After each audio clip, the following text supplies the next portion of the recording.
नमो अरहन्ताणं नमो सिद्धाणं नमो आयर्याणं नमो उवज्रायाणं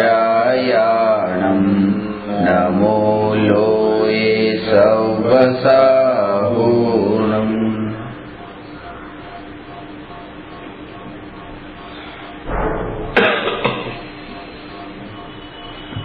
प्रश्न नंबर 255 पर चर्चा चाले छे, दान અને ત્યાગ પર।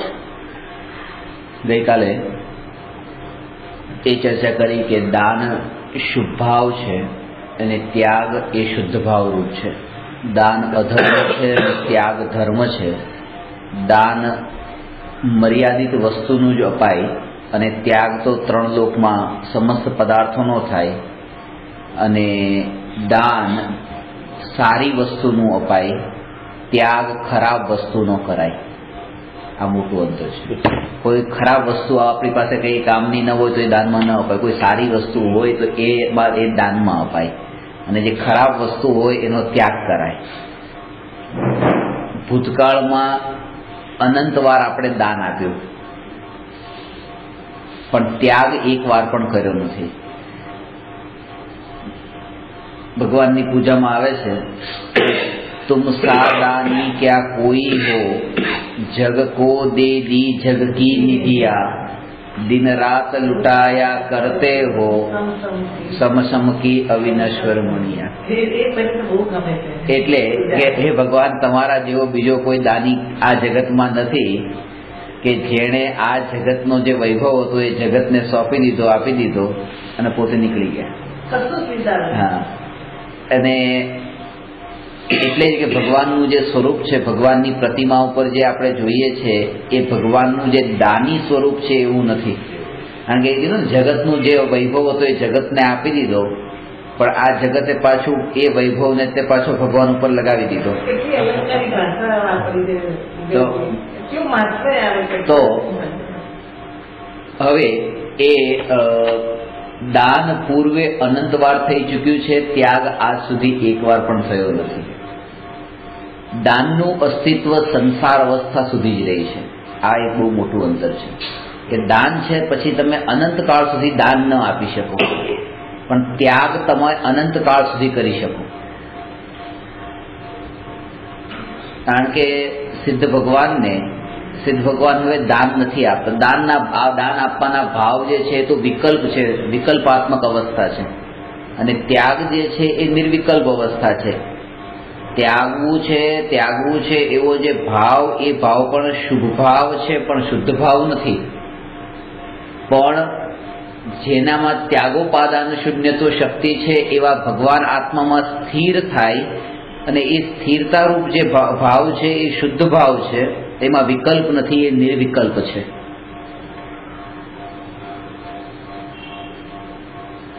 દાન એ સાધન છે અને ત્યાગ એ સાધ્ય છે। ત્રણ લોકના વૈભવની સંપત્તિને છોડવા માટે પેલા અહીંથી અભ્યાસ તો કરે કે થોડી થોડી વસ્તુ જે પોતાની પાસે છે એમાંથી થોડી વસ્તુ છૂટે છે તો એની પરિણતિ એનાથી માપી શકાય કે પોતાની અંતરની પરિણતિ કેવી છે। એક વસ્તુ પણ આપણે હાથનો રૂમાલ કે એક પેન પણ મનો ન મળતી હોય તો આપણને જે વિકલ્પ થાય છે, ક્યાં ગઈ, તો એના ઉપરથી આપણે આ જે વિકલ્પો થયા છે એના ઉપરથી અંદરની વૃત્તિ માપી શકાય કે અંદરમાં વૃત્તિ કેવી પડેલી છે। એ વૃત્તિઓનું જ પ્રગટ સ્વરૂપ આ વિકલ્પો છે। એટલે વૃત્તિને ટાળવા માટે પુરુષાર્થ કરવો એ ખરો પુરુષાર્થ છે। વિકલ્પોને ટાળવાનો પુરુષાર્થ એ પુરુષાર્થ નથી। કારણ કે વિકલ્પો જેના બળે ઉત્પન્ન થાય છે આ મલિન વૃત્તિઓના કારણે। દાન જે છે એ દાન અનેક ભેદરૂપ છે। જેમ ગઈકાલે વાત કરી એ રીતે આહાર દાન, ઔષધિ દાન, જ્ઞાન દાન, અભય દાન, એવી રીતે એના ભેદો છે, પણ ત્યાગના કોઈ ભેદ નથી। ત્યાગ શુદ્ધ પરિણતિ રૂપ છે। દાન એ વ્યવહાર છે અને ત્યાગ એ નિશ્ચય છે। દાન આત્માનો વિભાવ છે અને ત્યાગ આત્માનો સ્વભાવ છે। દાન આપવામાં અંતરાય આવી શકે છે, ત્યાગમાં અંતરાય નથી આવતી. આપણે જ્યારે એમ કહીએ ને કે દાનાંતરાય, તો દાનાંતરાય નામનું કર્મ છે, કર્મની એક પ્રકૃતિ છે. અંતરાય કર્મની જે 5 પ્રકૃતિઓ છે, એ 5 પ્રકૃતિમાં દાનાંતરાય, લાભાંતરાય, ભોગાંતરાય, ઉપભોગાંતરાય અને વીર્યાંતરાય, આ 5 અંતરાય છે. અને 5 પ્રકારના અંતરાયમાં જે દાનાંતરાય એટલે કે દાન આપવાનો ભાવ છે, પણ કંઈક અંતરાય આવે છે, કોઈ એમાં વિઘ્ન નાખે છે, કોઈ કે ના ન આપવું જોઈએ એમ કરીને રોકવા વાળું છે, તો એ આપી ન શક્યા તો એ દાનાંતરાય છે. પણ ત્યાગ માટે એ અંતરાય કોઈ ન નાખી શકે, કારણ કે જ્યારે અંતરની પરિણતિ એટલી નિર્મળ હોય ને પોતાનો પુરુષાર્થ એટલો દ્રઢ હોય તો એને કોઈ રોકી ન શકે. 96,000 રાણી અને એક બાજુ એક પત્ની, પોતે એક દાન આપવું હોય તો દાન આપવા માટે પોતાની એક પત્ની આપણને રોકી દે કે ના આમાં પૈસા નથી ખર્ચવા, રહેવા દો, નથી આપવા, તો એક પત્ની અંતરાય નાખી શકે. પણ ત્યાગ કરવા માટે 96,000 રાણીઓ પણ અંતરાય ન નાખી શકે. એ પણ રોકનાર તો હતા કે નહીં ત્યાગો, પણ તોય ત્યાગ્યું. તો કહેવાનો અર્થ એ છે કે ત્યાગ કેટલો સ્વાધીન છે અને દાન કેટલું પરાધીન છે.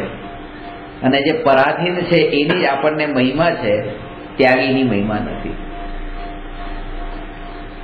અને એ જ અંતર છે કે જે આપણે આ વાત કરી કે મંદિરો બને છે, તો મંદિરમાં પણ જે અતિર બત્તીરનું જે મંદિર છે, તો એમાં આદિનાથ ભગવાનનું મંદિર છે. આદિનાથ ભગવાનનું દેરાસર એમ કે, અને એક બાબુ પન્નાનું દેરાસર. તો એમાં એક બાબુ પન્ના એ દાની છે અને આદિનાથ ભગવાન ત્યાગી છે. પણ ત્યાગીનું નામ ન લાગીને દાનીનું નામ લાગ્યું, કારણ કે મહિમા દાનીઓની વધારે છે. પત્રિકાઓ પણ છપાય કે પણ કોઈને તો એમાં પણ ભગવાનના નામ જે નાના અક્ષરે હોય ને જે દાન આપવા વાળાના નામ મોટા અક્ષરે હોય. એટલે કે જ્ઞાનવાન કરતા, ત્યાગીઓ કરતા ધનવાનની મહિમા વધી. અને ખાસ વાત એ છે કે જેને તુચ્છ જાણ્યા, જેને તુચ્છ જાણીને છોડ્યું, એ તુચ્છતાની મહિમા આપણને વધારે આવી. ખરેખર તો એ છે કે એ તુચ્છ જાણ્યું છે અને એને છોડ્યું છે, તો એ કેટલું સમજ, કેટલું જ્ઞાન, એ જ્ઞાનની મહિમા નહીં આવી. કારણ કે આપણી દ્રષ્ટિમાં એ વસ્તુ એવી મહાન છે અને આવી મહાન વસ્તુને આપણે છોડી શકતા નથી. એટલે એટલા માટે થઈને આપણને એમ લાગે છે કે જ્યારે આપણને એમ લાગે ને કે આ પૈસા છે, પૈસાનો મોહ છોડવો બહુ સહેલો નથી. એટલે કોઈ વ્યક્તિએ પૈસાનું દાન આપ્યું એટલે આપણને મહિમા આવી, ખરેખર આમ જો આટલા પૈસા છોડ્યા, આટલું દાન આપ્યું. એ નજરની સામે પ્રત્યક્ષ દેખાય છે ત્યાં. અને ત્યાં આ જે ત્યાગ કર્યો છે કે આદિનાથ ભગવાને આ બધો ત્યાગ કર્યો, એ આપણને પ્રત્યક્ષ નથી દેખાતો. એટલા માટે એમની એવી મહિમા નથી આવતી જેવી આ દાનીઓની મહિમા આવે છે. દાન માટે જો દાન આપવું હોય તો એ પુણ્યની સાથે પાપે કરવું જરૂરી છે.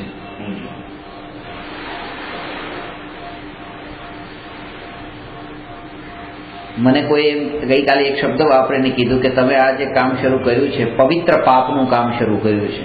એવો શબ્દ વાપર્યો, પવિત્ર પાપ. કે આ પાપ તો બહુ મોટું પાપ છે, આવું બાંધવું ને આ કરવું તે કરવું બધું, પણ એ પવિત્ર છે, એટલે કે પવિત્ર પાપ છે. તો આ દાન પણ કંઈક એવું જ છે કે જે પવિત્ર પાપ જ છે, એવું જ છે કે આ પવિત્ર પાપનું કામ છે. કારણ કે એની અંદર પણ કામ તો પવિત્ર છે, દાન આપ્યું ચલો પવિત્ર કામ છે, પણ એ પૈસો જે પાપનો જ હતો ને, એ પણ અનીતિ, એ પણ કઈ ને કઈ ખોટું કરીને, ચોરી કરીને, હિંસા, જૂઠ કઈ ને કઈ એ કરી, પાપ કર્યા વગર તમે ત્યાં કમાવા ન ગયા, ત્યાં તમે પૈસા કમાણા પછી એનું દાન આપ્યું. પણ ત્યાગ માટે આવા પાપમાં પડવું જરૂરી નથી. ઉલટી પાપ અને પુણ્યની બધી જ વૃત્તિઓ ટળે છે ત્યારે ખરો ત્યાગ થાય છે.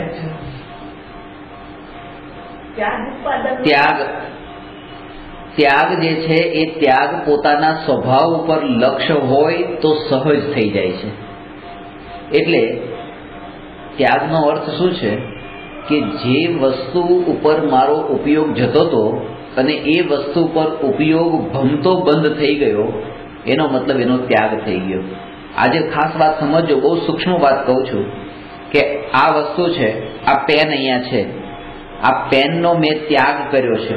જો આ વાત હું ત્યારે જ કહી શકું કે મારું અટેન્શન આ પેન ઉપર ન જતું હોય તો.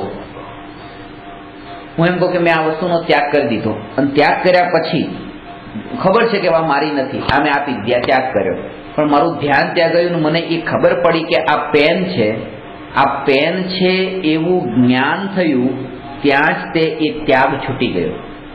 કહેવાનો અર્થ એ છે કે ઉપયોગનું પરપદાર્થોમાં જવું એ જ પરપદાર્થનો અત્યાગ છે, અને ઉપયોગનું પરપદાર્થ તરફ ન જવું એ એનો ત્યાગ કહેવાય. ખરો ત્યાગ એને કહેવાય. અને એ મુનિ અવસ્થામાં તીર્થંકરોએ એવું કર્યું કે 24 તીર્થંકર પોતાની પત્ની પુત્ર બધાને છોડીને જ્યારે ગયા, તો પત્નીને છોડીને ગયા, ત્યારે પત્નીને છોડ્યા પછી પત્નીને છોડી એવો વિકલ્પ પણ નહીં કર્યો. શુદ્ધોપયોગના અંદર પોતાના આત્મામાં સ્થિર થયા.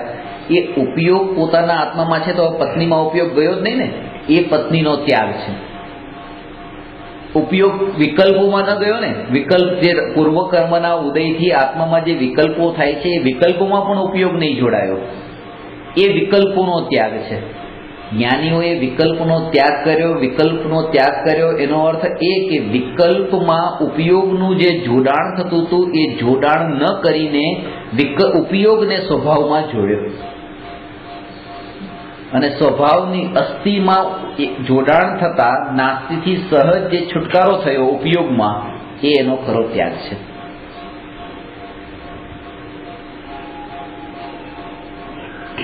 આત્મામાં પડેલા જે વિકારી ભાવો છે એ વિકારી ભાવોનો ત્યાગ થઈ શકે છે, પણ વિકારી ભાવોનું દાન ન થઈ શકે.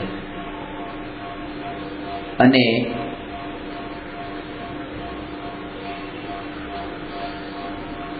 દાન ચેતન દ્રવ્યનું ન આપી શકાય.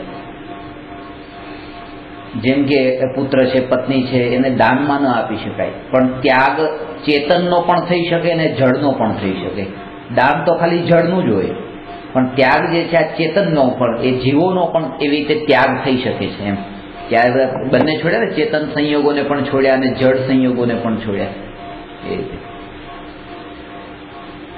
અજ્ઞાનીને દાનની મહિમા છે અને જ્ઞાનીને ત્યાગની મહિમા છે. આ રીતે દાન અને ત્યાગ વચ્ચે ઘણું અંતર છે. ખાસ એટલું સમજવાનું કે ત્યાગોપાદાન શૂન્યત્વ શક્તિ, ત્યાગનો અર્થ છે ત્યાગ, ઉપાદાનનો અર્થ છે ગ્રહણ. ત્યાગ ઉપાદાન એટલે ત્યાગવાનું અને ગ્રહણ કરવાનું. શૂન્યત્વ, શૂન્ય એટલે રહિત. ત્યાગવાના ભાવ, ત્યાગવાનો સ્વભાવ અને ગ્રહણ કરવાનો સ્વભાવ જેનો નથી એવો આ આત્મા છે. હું તમને એ વાતને પૂછું કે તમે માંસ ક્યારથી છોડ્યું, માંસનો ત્યાગ ક્યારથી કર્યો, તો તમે કહેશો કે માંસ તો અમે જીવનમાં ગ્રહણ જ નહોતું કર્યું, તો ત્યાગવાની વાત જ ક્યાં રહી? તો આ જ વાત અહીંયા સમજવાની છે કે જે જીવ મુનિ દીક્ષા અંગીકાર કરે છે અને એમ કહે છે કે મેં પુત્રને ત્યાગ્યા, પત્નીને ત્યાગી, ઘરને ત્યાગ્યું, આ બહુ મોટા ભ્રમમાં છે. કારણ કે જેને ક્યારેય ગ્રહણ જ નહોતું કર્યું એને ત્યાગવાના વિકલ્પોમાં અટકીને ઉલટા નવા કર્મ બાંધે છે અહંકારના ભાવથી, અને મિથ્યાત્વ તો પોષે જ છે પાછું. કારણ કે માને છે કે મેં આ છોડ્યું. પકડ્યું તું ક્યાં કે છોડ્યું? જે વસ્તુ અહીંયા પહેલેથી જ છૂટી છે, આ વસ્તુ મારાથી અત્યારે છૂટી દેખાય છે, હવે હું એમ કહું કે હું આ પેનને છોડી દઉં છું, તો એ છોડવાનો વિકલ્પ જે છે એ જ મિથ્યાત્વ છે. એ વાત અહીંયા દાન ને ત્યાગમાં બતાવી. હવે આગળ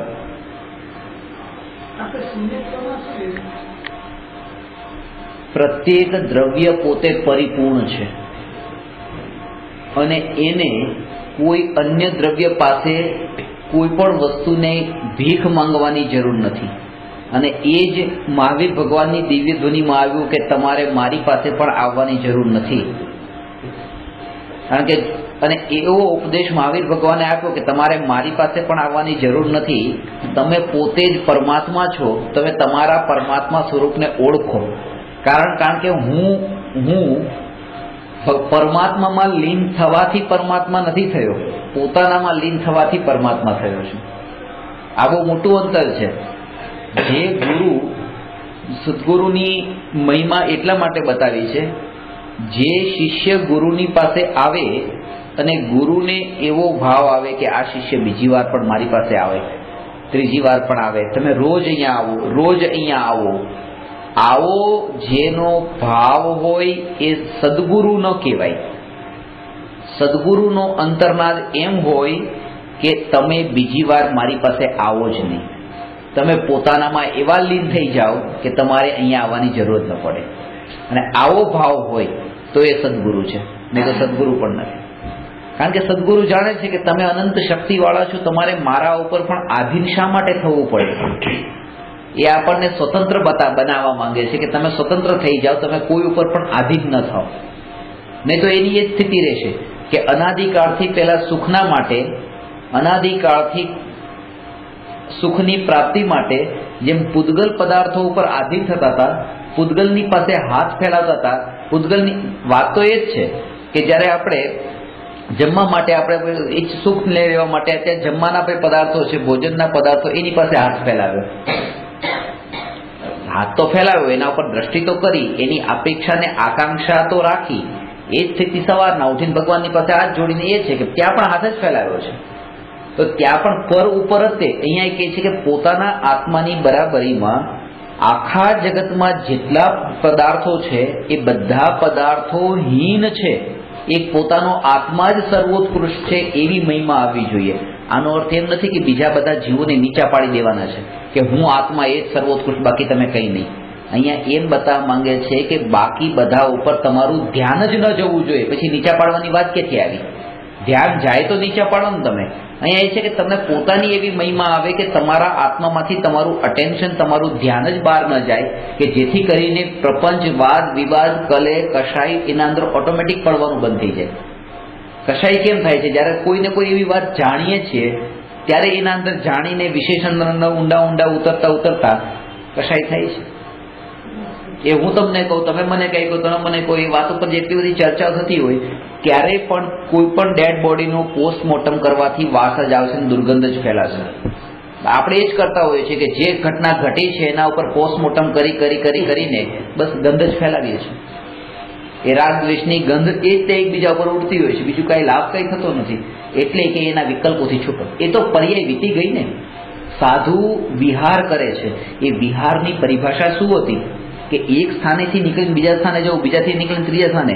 કેમ કે જે જગ્યા ઉપર રહી જાય એકની જગ્યાએ તો રાગ થઈ જાય. અને બીજું કે ભૂતકાળની જે વિહાર કરી ચૂક્યા છે ને એને પછી યાદ ન કરવાનો હોય, એ તો એ વિહાર થઈ ગયો એ જગ્યાનો. અને બીજું કે જે સ્થાન પર અત્યારે છે એનો પણ વિચાર ન કરવાનો હોય, કારણ કે એ પણ પછી પહેલાના વિહાર સ્થાનોની જેમ આ પણ ભૂતકાળ બનવાનો છે. સાધુએ આમ લીધું, પણ ખરેખર લેવાનું હતું પર્યાયમાં, કે પર્યાય જે છે એ પર્યાય ભૂતકાળની પર્યાયમાં તો માંથી આપણે વિહાર કરી ચૂક્યા છીએ, અને વર્તમાનની જે પર્યાય છે એ પણ આગલા સમયે ભૂતકાળ થવાની છે, તો એમાંથી વિહાર થઈ જવાનો છે. એટલે એમાં પણ જોડાણ નહીં કરો. તમે મને ગઈકાલે એક ગાળ આપી, પણ એ તો વિહાર કરી ચૂક્યો હું, હવે એને યાદ ન કરવાની હોય. અને અત્યારે જે ગાળ આપો છો એ પણ આગલા સમયે ભૂતકાળ બનીને એ પણ નીકળી જવાની છે. એટલે આમાં પણ મારે વર્તમાનની ગાળમાં પણ જોડાણ નથી કરવાનું, કારણ કે એમાંય તે એક સમય પછી આગલા સમયે તો વિહાર કરવાનો છું. આપણે પણ આપણી ભૂમિકામાં, ગ્રહસ્થની ભૂમિકામાં આવો વિહાર તો કરી શકીએ છીએ, અને એ જ ખરો વિહાર છે. પેલું પગેથી ચાલીને એક જગ્યાએ બીજી જગ્યાએ જવું એ વિહાર નથી. ભૂલી જવાનું, ભૂલી કે આ ભૂતકાળ જ થવાનો છે. 2 મિનિટ પછી ભૂતકાળ થઈ જશે.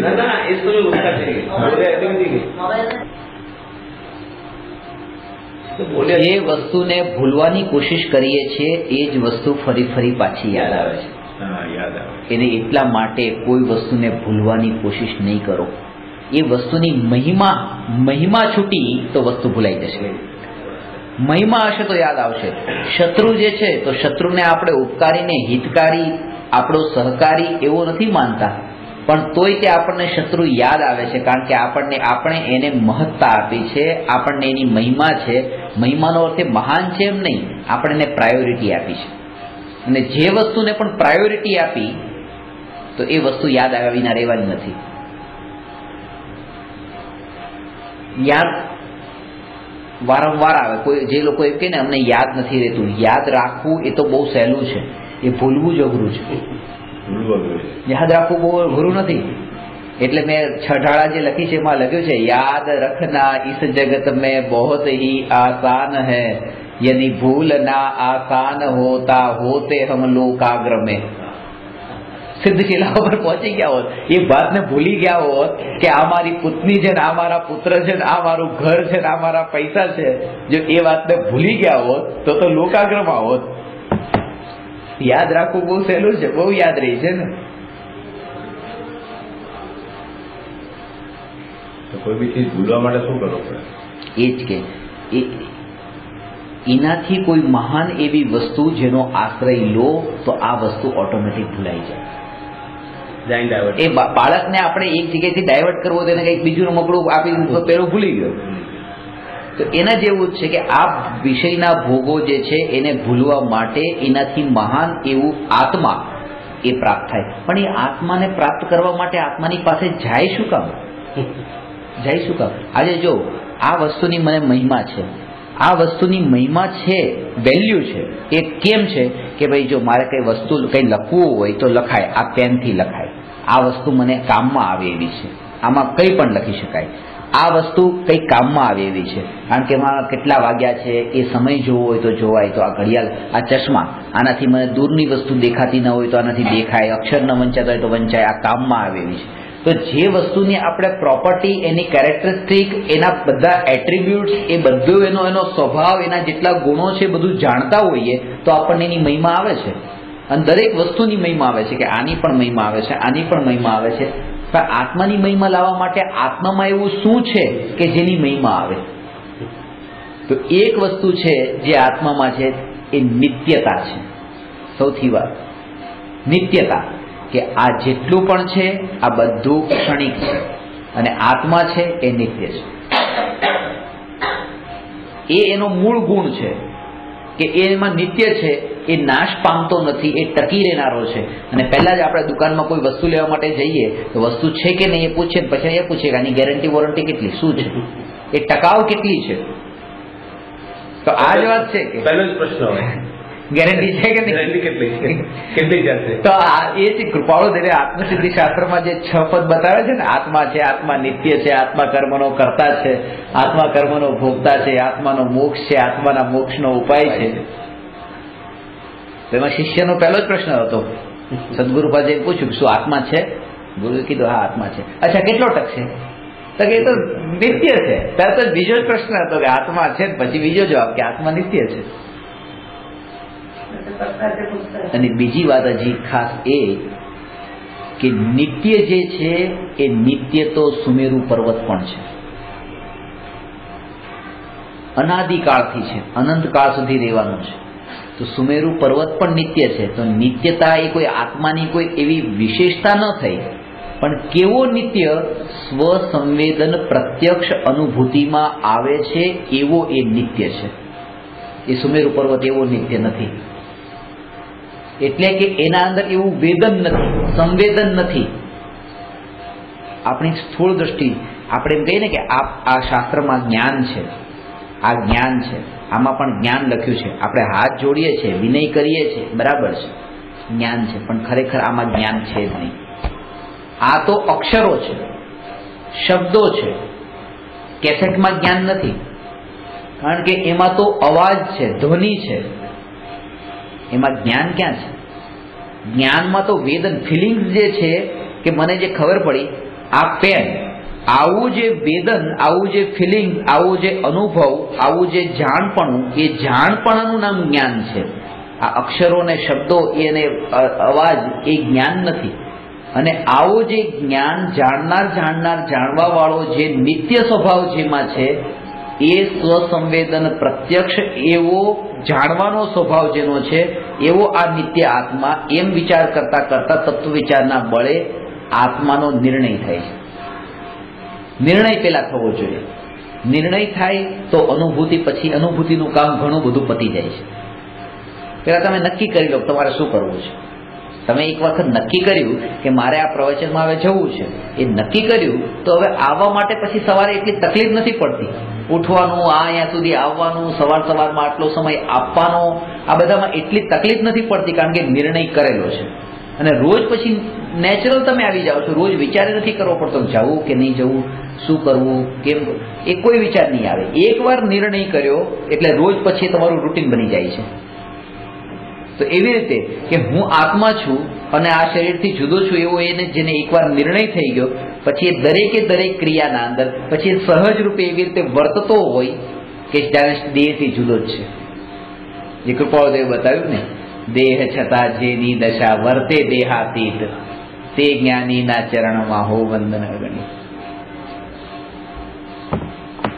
કૃપાળુદેવ કહેતા, જ્યારે વિચાર કરીએ છીએ ત્યારે અમને ખબર પડે છે કે અમે દેહધારી છીએ, અમે શરીરધારી છીએ.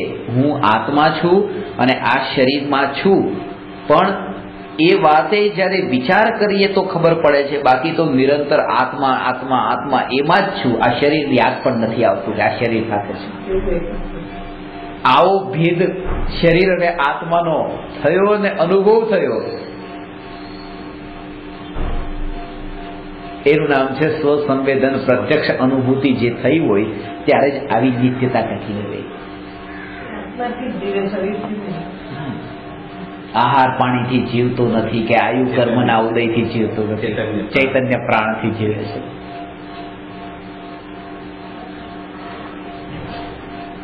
અને એ જ આનંદનું કારણ બને છે. સમ્યક દર્શન થયા પહેલા અને સમ્યક દર્શન થયા પછી જગતનું સ્વરૂપ એકનું એક જ છે, એ બદલાતું નથી. આ જગત સ્વાર્થી છે. સમ્યક દર્શન થયા પહેલા સ્વાર્થી છે અને સમ્યક દર્શન થયા પછી કઈ સ્વાર્થી નથી એમ નહીં, પછી સ્વાર્થી છે. તો સમ્યક દર્શન થયા પહેલા આનંદ નતો ને સમ્યક દર્શન થયા પછી આનંદ પ્રગટ્યો. તમે સ્વાર્થી છો, તમે સ્વાર્થી છો, આવું સમ્યક દર્શન થયા, સમ્યક દર્શન થયું એટલે આ બધું જણાઈ ગયું કે આખું જગત સ્વાર્થી છે. કે આપણને ખબર પડે જ્યાં સુધી, હું વાત બહુ સૂક્ષ્મ છે સમજજો, જ્યાં સુધી મને એ વાતની ખબર ન હોય કે તમે સ્વાર્થી છો ત્યાં સુધી તો આપણો સંબંધ સારો છે, કઈ વાંધો નથી. પણ જ્યારે મને જ્ઞાન થઈ જાય કે તમે સ્વાર્થી છો ત્યારે તો દુઃખ થાય ને, ત્યારે તમે સ્વાર્થી છો. પણ જ્ઞાનીને આનંદ આવે છે. એ આનંદ શેનો છે કે અનાદિકાળથી જે અજ્ઞાનનું આવરણ હતું, કે હતા તો સ્વાર્થી તમે, પણ એ અજ્ઞાન હતું, અને હવે જ્ઞાન થયું કે જેવું સ્વરૂપ સામેનું છે એવું જ જ્ઞાનમાં જણાયું, એવું જે જ્ઞાન પ્રગટ્યું, આ જ્ઞાનમાંથી જ્ઞાની આનંદ લે છે કે હા આ મારું જ્ઞાન થઈ ગયું. એ જ્ઞાનનો આનંદ લે છે. સ્વાર્થી સ્વરૂપ સમજાતા આનંદ પ્રગટ થાય છે, દુઃખ નથી થતું. આપણે જાણતા એટલે હમણાં જાણી ગયા, હવે જાણી ગયા. આ જ્ઞાનનો આનંદ છે. સ્વાર્થી ન તો હમણાં સમજી સ્વાર્થી છે, ખુશી થાય છે, સારું છે. બસ આનંદ થાય છે કે હવે ભ્રમમાં પડવાના નથી. કારણ કે પેલા ભ્રમમાં પેલા ઘણું બધું આપણે ખોટી અપેક્ષાઓ ઉભી થઈ શકતી હતી, હવે નહીં થાય. હવે અપેક્ષા કરવાની જરૂર નથી, કારણ કે આ જ્ઞાન આપણને હવે એલર્ટ કરાવશે, જાગૃત છે ને એટલા માટે.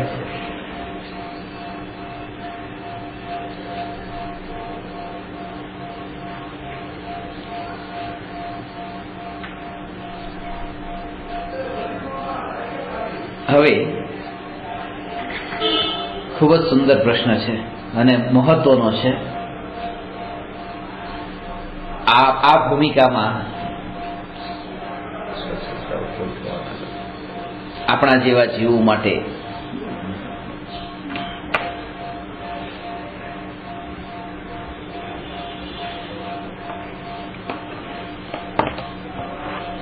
સાધનામાં જે બાધક છે,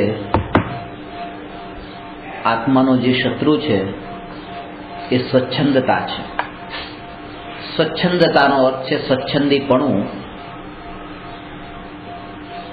પોતાની જાતે જ મોક્ષના માર્ગમાં ચાલવું અને કોઈના સહારાની જરૂર નથી એમ કહીને પોતાને મન ફાવે તેમ વર્તવું. શાસ્ત્ર વાંચવા પણ વાંચીને પણ જેવો પોતાને ફાવે એવો અર્થ કાઢવો અને એ રીતે ઘટિત કરવું. 5 ઇન્દ્રિયના વિષયના ભોગોને પોતાની નબળાઈ ન માનીને એને વ્યવહાર નામ આપી દેવું. ભાઈ બહેનના લગ્ન હોય કે માનો કોઈ પ્રસંગો હોય એમાં પોતે આનંદ પોષતા હોય પણ એ આનંદને પણ વ્યવહાર નામ આપી દે કે તમને ખબર ન પડે, આ બધું વ્યવહારમાં કરવું પડે, પણ સ્વીકાર ન કરે કે આ બધી આ વ્યવહાર નથી. એના માટે હું ખાસ શબ્દ આપું છું, આ એક મોહાશક્તિ છે.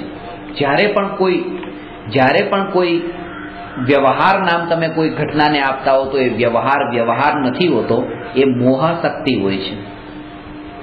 અને એ મોહાશક્તિને આપણે ઢાંકી દેવા માંગીએ છીએ, સ્વીકારવા નથી માંગતા, એટલે આપણે એને વ્યવહાર નામ આપી દઈએ છીએ. અને આવી સ્વચ્છંદતા, આવું મન ફાવે તેમ વર્તવું અજ્ઞાનીને સાધક દશામાં પોતે જ્યારે સાધનાના માર્ગ પર આગળ વધતો હોય ત્યારે જ એને અટકાવી દે છે આગળ જતા. આ સ્વચ્છંદતા એ ઉત્પન્ન કેમ થાય છે અને એ કેમ ટળે એ સંબંધી આ પ્રશ્ન છે. પ્રશ્ન નંબર 256. સ્વચ્છંદતા ઉત્પન્ન થવાના તથા તેને ટાળવાના કારણો બતાવો. આત્મસિદ્ધિ શાસ્ત્રમાં 15, 16, 17 અને 18 આ 4 ગાથા સ્વચ્છંદતાથી સંબંધિત છે. રોકે જીવ સ્વચ્છંદતો પામે અવશ્ય મોક્ષ, પામ્યા એમ અનંત છે ભાખ્યું જીવ નિર્દોષ. અને એક 18મી ગાથા ખાસ છે. માનાદિ શત્રુ મહા નિજ છંદે ન મરાય, જાતા સદગુરુ શરણમાં અલ્પ પ્રયાસે જાય. આ પહેલા તો એ કે સ્વચ્છંદતા જે છે, સ્વચ્છંદતા એ પોતાના જેમ મન ફાવે એમ શાસ્ત્રમાંથી અર્થ કાઢ્યો છે. અને જેમ કે મારે કોઈની જરૂર નથી, આપણે જેમ હમણાં કીધું ને કે મહાવીર ભગવાને કીધું છે કે તમારે મારી પાસે પણ આવવાની જરૂર નથી, તો આણે એમ લીધું ઠીક છે તો આજથી બસ મંદિરે દેરાસર જવાનું બંધ. મહાવીર ભગવાને કીધું છે મારી પાસે આવવાની જરૂર નહીં, તો જવાનું બંધ કરી દીધું અને ઘરે બેસીને પછી આખો દિવસ પછી ટીવી જોયું ને પાપમાં પડ્યા. એટલે એ કે એનો અર્થ જ આખો ઊંધો લીધો કે આ તમારે મારી પાસે આવવાની જરૂર નથી. એનો મતલબ કે તમારે આજીવન ગુલામી કરવાની જરૂર નથી, આ ખાલી એક સાધન હોય પણ આ તમારું સાધ્ય નથી. હવે એ બતાવવા માટે આ વાત કીધી હતી કે દેવ દર્શન, પૂજા, ભક્તિ, વ્રત, તપ, ઉપવાસના ભાવ એ બધા સાધન છે, એ શુભ ભાવ છે. અને આ ભૂમિકામાં આવા ભાવો આવ્યા વિના ન રહે. આ ભૂમિકામાં આવા ભાવ ન આવ્યા વિના રહે જ નહીં. પણ આગળ જતા જતા એ ભાવ ઘટવા પણ લાગે, કારણ કે એ ભાવમાં સુખ બુદ્ધિ ન હોય તો છૂટી પણ જાય.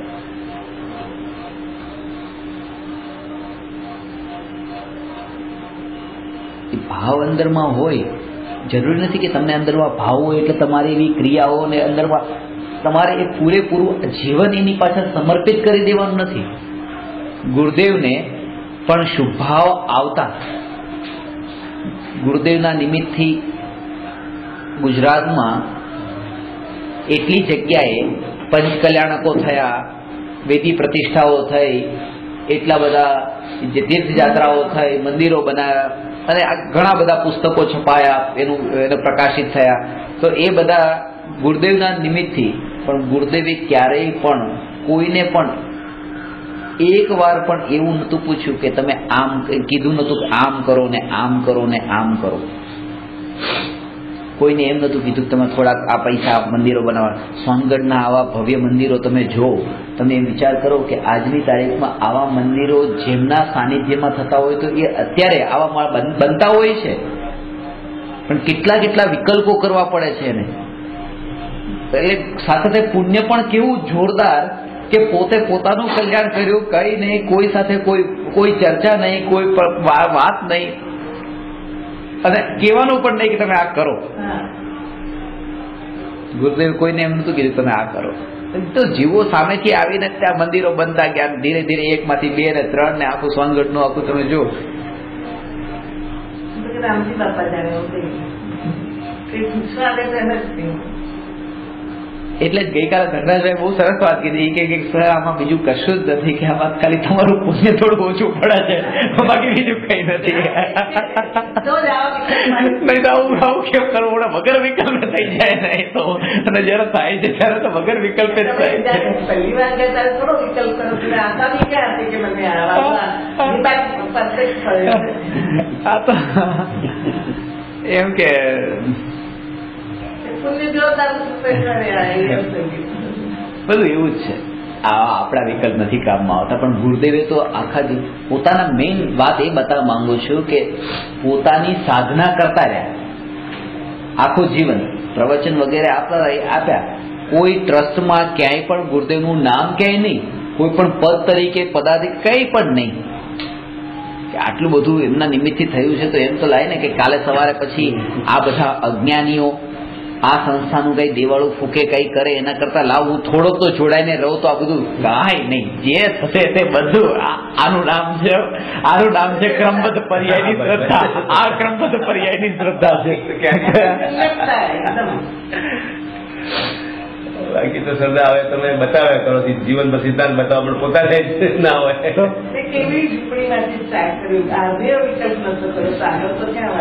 એ સ્ટાર્ટ કર્યું જ નથી ગુરુદેવે તો ક્યારેય પણ. તો લોકોના ટોળા ત્યાં જતા હતા, ધીરે ધીરે થયું. ગુરુદેવને તો એ કોઈ ભાવ નતો. એ તો સ્ટાર ઓફ ઇન્ડિયાનું જે નાનું ત્યાં અત્યારે પણ મકાન છે ત્યાં સોનગઢમાં, ત્યાં ગુરુદેવ તો રહ્યા ને ત્યાં પછી પોતે તો જંગલ જ હતું, કઈ હતું જ નહીં.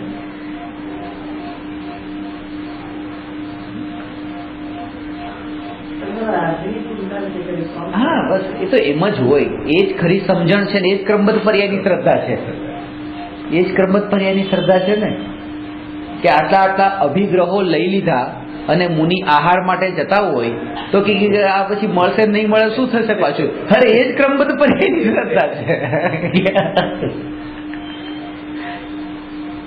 અને એ વાતને બતા કે જાણી જોઈને આ બધા નિયમો લેવાની જરૂર શું, અભિગ્રહો લેવાની જરૂર શું, કે આમ હશે તો જ લઈશ ને આમ હશે તો જ લઈશ, આમ હશે તો જ લઈશ. એ જાણી જોઈને આવું બધું શા માટે કરવાનું? એ વાતને બતાવે છે કે અમને આહારની એટલી પડી નથી. આ વાત એ છે કે આહારની પડી નથી, નહીં મળે આ રીતે હશે તો ઠીક છે, ન મળે તો તૈયારી છે. નહીં તો વિકલ્પો શું કરવા કરે, આવી રીતે હશે તો લઈશ ને અભિગ્રહ આવી સ્વામીએ લીધો. આ એક વર્ષ સુધી આદિનાથ ભગવાનને એ રીતે 1 વર્ષ સુધી આ વર્ષિત થયું ને આહાર ન લીધો, 6 મહિના તો મળ્યો જ નહીં, આહાર માટે ફરતા રહ્યા તો પણ નહીં મળ્યો આહાર. અને બાકી બધા મુનિઓ જે 4000 સાધુઓ થયા હતા એમને તો આહાર મળતો હતો, કારણ કે એમના અભિગ્રહો નતા ને, એમને તો જેવું મળે એવું જોઈતું હતું. અને જેના અભિગ્રહો નથી એના તો દિવસમાં 4-4, 5-5 વાર જેટલું જોતું એટલું મળે છે. આપણને મળે છે ને આપણે ક્યાં નિયમો છે જેટલી વાર ખાવું એટલી વાર ખાવ દિવસમાં.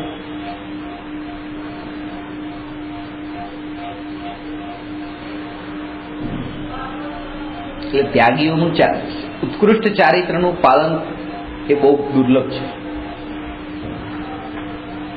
તો સ્વચ્છંદતા કોના કારણે થાય છે? સદગુરુના યથાર્થ માર્ગદર્શન વિના પોતાની જાતે આગમના અર્થ ગ્રહણ કરવાથી સ્વચ્છંદતા ઉત્પન્ન થાય છે. આ વાત ખાસ. જે માર્ગ પર આપણે ચાલી રહ્યા છીએ અને એ માર્ગનો આપણને પરિચય નથી તો લોકમાં પણ આપણે એટલું કામ તો અવશ્ય કરીએ કે કોઈને પૂછી લઈએ. ખબર છે કે આ જે માર્ગે જઈએ છીએ થોડું તો બરાબર લાગે, પણ તોય પૂછી લઈએ કે કન્ફર્મ કરી લઈએ. એવું ન થાય કે આગળ જતા પાછું ખોટા માર્ગે આવી ગયા હોય તો પાછું એથી ત્યાંથી અહીંયા આવવું પડે, પાછો બીજો માર્ગ પકડવો પડે. ઘણા લોકો એ રીતે અટકી ગયા છે કે અહીંથી નીકળ્યા છે, માર્ગ આમ તરફ જવાનો છે, એ આમ ચાલતા થઈ ગયા છે અને આટલું ચાલી ગયા છે. હવે એને એમ લાગે છે કે ક્યાં પાછું જવું ને પાછું આમ જવું, એના કરતા આમાં નામાં હવે આગળ વધો. આખી જિંદગી આ પૂજા કરતા રહ્યા, આખી જિંદગી સામાયિક કર્યા, આખી જિંદગી અમે આ બધું વ્રત તપ ને એકાસના ને ઉપવાસ ને આંબિલ ને બધું કરીને એમાં ધર્મ કરતા રહ્યા. હવે આટલી જિંદગી તો નીકળી અને હવે પાછું આ ધર્મ નથી તો પાછું આવી જવાનું ને હવે પાછું નવું કરવાનું, એ બધું કરવા કરતા હવે જેટલી જિંદગી બાકી રહી છે આમાં કાઢીને આ સારું જ છે ને આમાં ખરાબ શું છે, ખોટું શું છે, એમ મનને મનાવીને આનું નામ છે સ્વચ્છંદતા. પોતાની જાતે જ નક્કી કરી નાખ્યું ના આમ ને આમ કરીએ વધારે સારું રહેશે. અને એટલા માટે જ આપણને આપણા દોષો જણાતા નથી,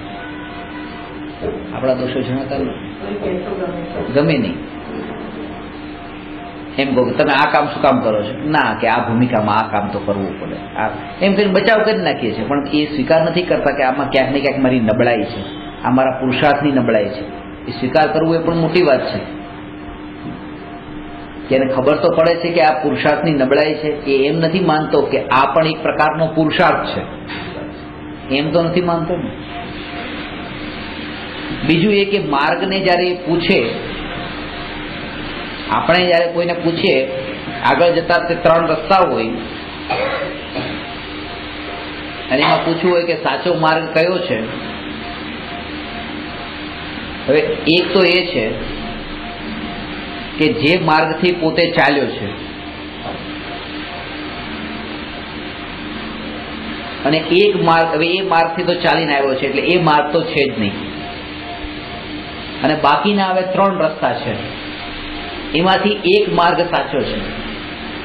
એટલે એને આ એમ જ છે કે આ જે 4 ફિરકા છે ને એમાંથી આ એક ફિરકા જેમાંથી આપણે જેમાં બધા જન્મ્યા અને બાકીના 3 ફિરકામાં એક દિગંબર મત પણ છે.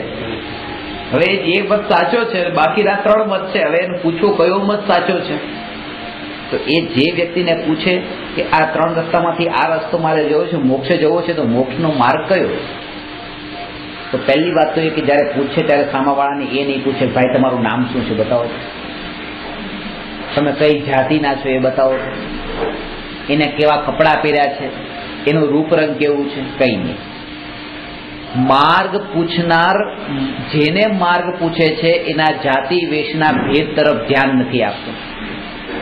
અને માર્ગ બતાવનાર પણ એમ નથી પૂછતો તમે કઈ જાતિના ને કયા ગામના ને શું નામ છે ને બધી ભેદ વિશેષમાં એ પણ નથી.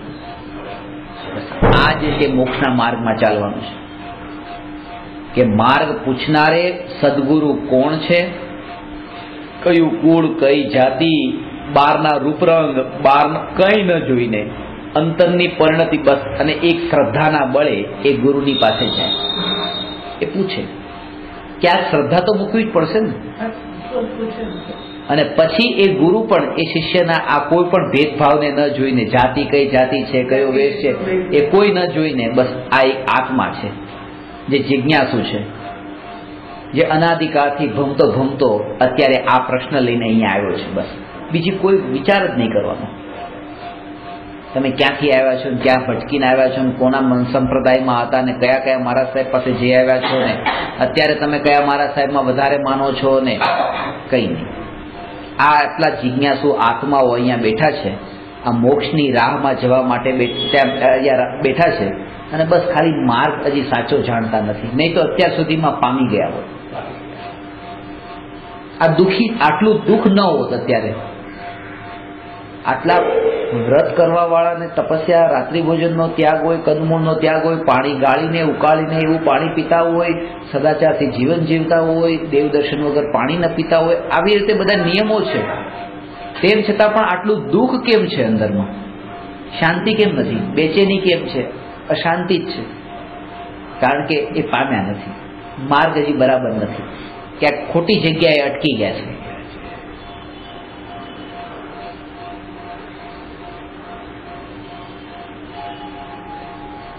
આ જ વાત તીર્થંકર ભગવાનના કાળમાં પણ હતી. એટલે આત્મસિદ્ધિ શાસ્ત્રમાં પણ શ્રીમદ રાજચંદ્રજીએ લખ્યું, જે જીન દેહ પ્રમાણને સમવસરણાદિ સિદ્ધિ વર્ણન સમજે જીનનું રોકી રહે નિજ બુદ્ધિ. સમવસરણને અને ભગવાનના દેહને આ બધું સ્વરૂપ જોઈને તે ભગવાનની મહિમા આવે જ્યારે ભગવાન કેવા. આવા જીવ બસ બહારના લક્ષણોમાં જ અટકી જાય છે, અંતરને ઓળખતા નથી. જાઓ છો. પેલા મહારાજ સાહેબ કહેતા હતા ને, હવે મહારાજા સાહેબ કહેવાય છે.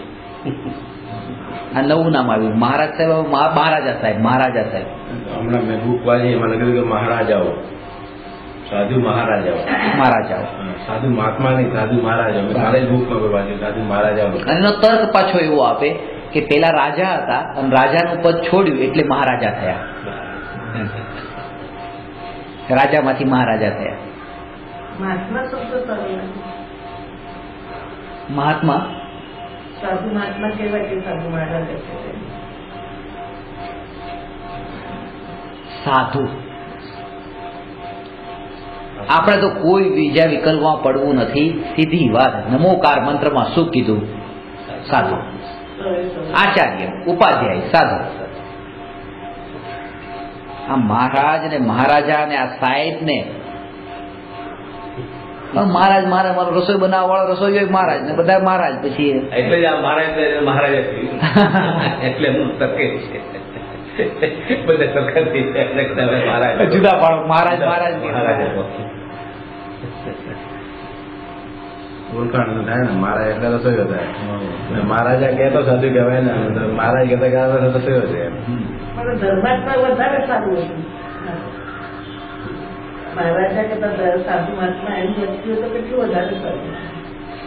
પણ એ તો આત્માની મહિમા હોય, એ મહાત્માની મહિમા જાણે. પણ આ તો આત્માની મહાત્માની ક્યાંથી જાણે? એટલે મહારાજા જેની મહિમા હોય બસ એ જ લાગે, આપી દે, એ જ મહિમા આવે. એટલે સમોસરણ ને રત્નનો વૈભવ ને આ બધું બહારના વિશેષણો, બહારના લક્ષણો છે, ભગવાનની મહિમા ન આવવી જોઈએ, પણ વિતરાગતાના કારણે આવી જોઈએ.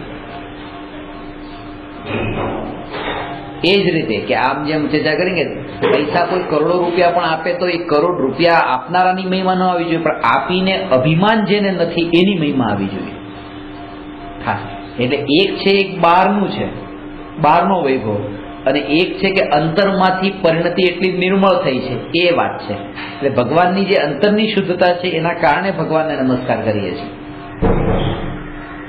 આપણે જે ભગવાનના ગુણો ગાઈએ છીએ તો ગુણગાનમાં આપણે ભક્તિમાં ભગવાન આપ સર્વજ્ઞ છો, કેવળ જ્ઞાની છો, સમોસરણ સહિત છો, આવું વજ્ર ઋષભ નારાજ આનંદનું જે શરીર છે, સમચતુરસ્થ સંસ્થાન છે, આમ કરીને ભગવાનના જે ગુણગાન ગાઈએ, પણ આપણે ભેદ જાણતા નથી કે આ જેટલા પણ ભગવાનના ગુણો ગાયા આમાંથી અડધા ગુણો તો જીવાશ્રિત છે અને અડધા ગુણો ઉદ્ગલાશ્રિત છે. આજે આ સુંદર દેહ, વજ્ર ઋષભ નારાજ આનંદ ને સમચતુરસ્થ સંસ્થાન ને આ સમોસરણ, આ બધું તો ઉદ્ગલાશ્રિત છે, અને આ વિતરાગતા ને સર્વજ્ઞતા એ આજીવાશ્રિત છે. એવો ભેદ જાણતા નથી, અને આ બધા લક્ષણો ભગવાનના છે એમ જાણી લે. એટલે ભક્તિ, યથાર્થ ભક્તિ નથી થતી.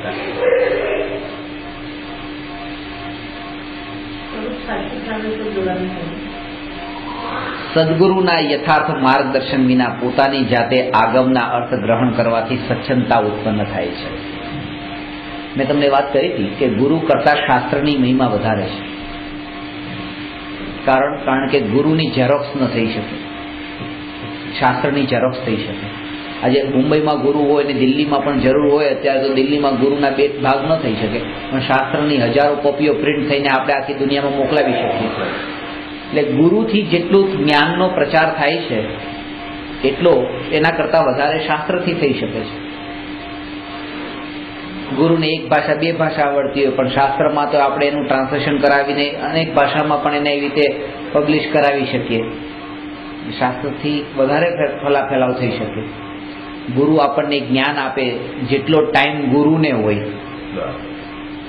શાસ્ત્ર આપણને જ્ઞાન આપે જેટલો ટાઈમ આપણને હોય.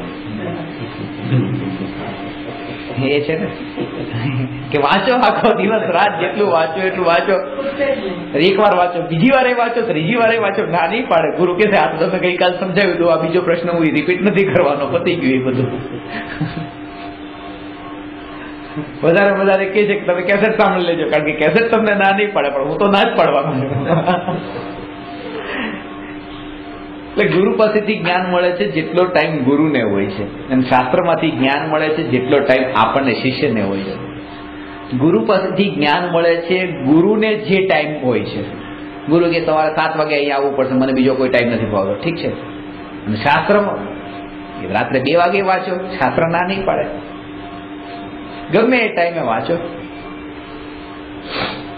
શાસ્ત્રની મહિમા છે. એટલે જ કૃપાળુદેવે કીધું, આત્માદિ અસ્તિત્વના જે નિરૂપક શાસ્ત્ર, પ્રત્યક્ષ સદગુરુ યોગ નહીં ત્યાં આધાર સુપાત્ર. જ્યાં પ્રત્યક્ષ ગુરુનો યોગ નથી ત્યાં. એટલે આ શાસ્ત્રની મહિમા. પણ હવે હું તમને ખાસ વાત એ બતાવું છું કે ગુરુની જ મહિમા છે. કારણ કે ગુરુ વિના આ શાસ્ત્રને સમજાવે કોણ? સમયસાર તો કેટલા વર્ષોથી હતું, પણ ગુરુ વગર કોણ સમજાવે? એનો ભાવ કોણ કાઢે? એટલા માટે અહીંયા વાત લખી કે સદગુરુના યથાર્થ માર્ગદર્શન વિના શાસ્ત્ર વાંચવાથી જીવ સ્વચ્છંદી થઈ જાય છે. હોય તો ખરું. એટલે ગુરુનું માર્ગદર્શન. તો ગુરુને શોધવા ક્યાં? પહેલી જ વાત એ કે જે એમ કે હું ગુરુ છું તો ત્યાં ચોકડી મારી દેવી, આ ગુરુ નથી.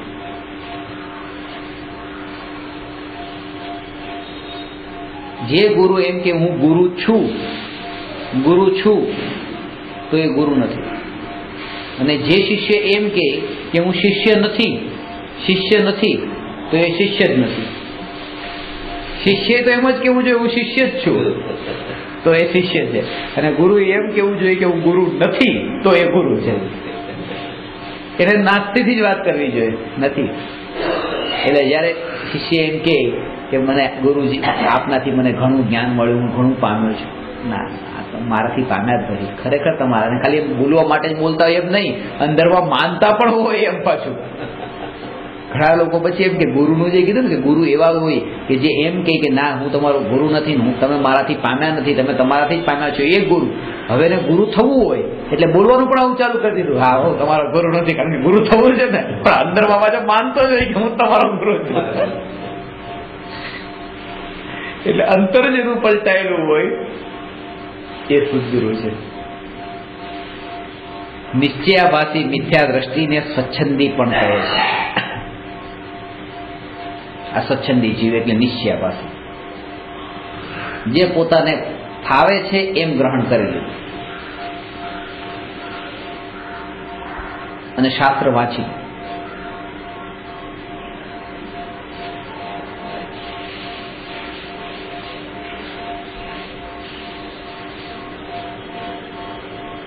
બે ભાઈ લડે છે, કે તમે કેમ લડો છો?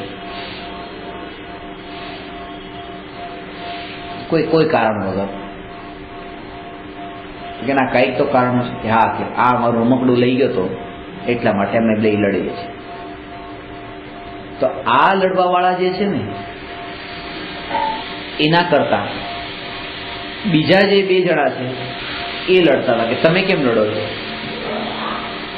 કે ભરત અને બાહુબલી પણ લડ્યા હતા. અમે ભરતેશ્વર વૈભવમાં વાંચ્યું છે, ભરતેશ્વર વૈભવમાં એ લડ્યા હતા, એટલે અમે લડીએ છીએ. તો આજે પહેલા 2 લડવા વાળા જે છે ને એ તો હજી બહુ સારા છે, કારણ કે એણે શાસ્ત્રને વાંચીને લડાઈ નથી શીખી. આ તો શાસ્ત્ર વાંચ્યા ભણ્યા ને એમાંથી લડાઈ કરવાનું શીખ્યા. આ જીવ એની અહીંયા વાત છે, આ સ્વચ્છંદી જીવ કે વાંચીને ઊંધો અર્થ કાઢ્યો. એ તો બંને પછી દીક્ષા લઈ લીધી હતી, તમારા 2 માંથી કોણ લેવાનું છે? ચલો પેલા બતાવો.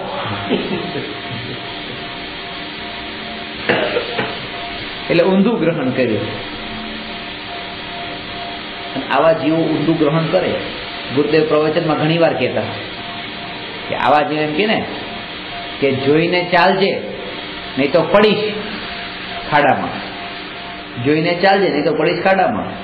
તરત જ એમ કીધું નહીં પડીશ ખાડામાં. મને તમે ખાડામાં પડવાનું કેમ કીધું? પણ આગળ એ કીધું કે જોઈને ચાલજે નહીં તો ખાડામાં પડીશ. આખું વાક્ય હતું, એની પાછળનો આશય હતો. તમે મને એમ કેમ કીધું ખાડામાં પડીશ? એ શબ્દ પકડીને એને ઊંધી રીતે ગ્રહણ કરી લે. એને ઊંધું, એની દ્રષ્ટિ જેવા પ્રકારની હોય. મને એક બેને ગઈકાલે કીધું મને કે તમે આ કેસેટનું સીડી બનાવવાનું, પ્રવચનનું, બુક લખવાનું બધું બંધ કરી દો. આના કારણે કે અંદરમાં માન કશાય વધી જશે. એટલે માન કશાય વધી જશે એટલે આ લખવાનું બધું બંધ કરી દો. મારો ભારો એમનો તો શું વધે.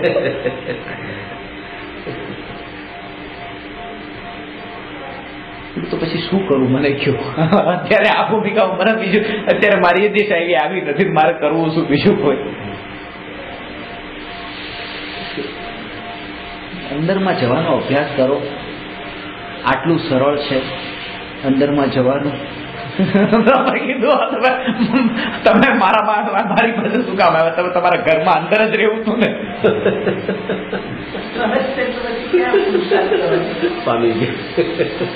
આટલું અંદર એ અંદર એટલે કઈ આત્મા બોલ્યા જ નહીં. એમ કે અંદરમાં જવાનું કે આટલું સરળ છે, તમે અંદર જતા રહ્યો ને કે એમ કે દશા કીધું નથી આવી ગયું. હા, એ તો એ શિષ્ય શિષ્ય ગુરુ છે.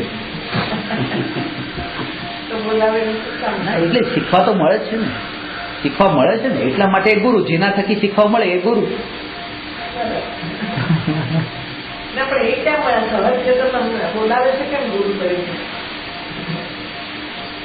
સરળતા, મધ્યસ્થતા, કૃપાળુદેવ કીધું છે કે આ બધું હોય. ઉચ્ચારી કેમ શકાય? જેની પાસે આપણે ધ્યાન લેતા ઉચ્ચારી કેમ શકાય? તમે આમ કરો, તમે આમ કરો. આ સ્વચ્છંદતા નિશ્ચયાવાસી, પોતાને પર્યાયમાં પણ પરમાત્મા માનીને સ્વચ્છંદી જીવ મન ભાવે તેમ આચરણ કરે છે. સ્વચ્છંદતા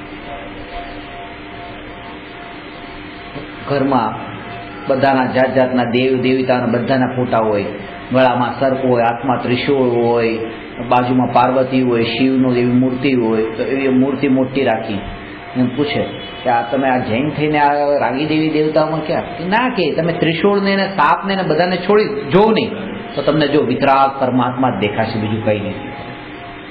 એટલે કીધું જેમાં સાપ ને ત્રિશૂળ નથી હોતા, એકલા વિતરાગ પરમાત્માની મૂર્તિ હોય છે, એમાંય નથી દેખાતા પરમાત્મા આપણને. આમાં ક્યાં દેખાવાના છે? સાધન તો અત્યારે તો એવા સાધનની જરૂર છે જે પરમાત્માનું પ્રતિચિહ્ન એવું હોય કે જેવું ભગવાનનું સ્વરૂપ છે એવું જ ત્યાં હોય. આ સ્વચ્છંદતા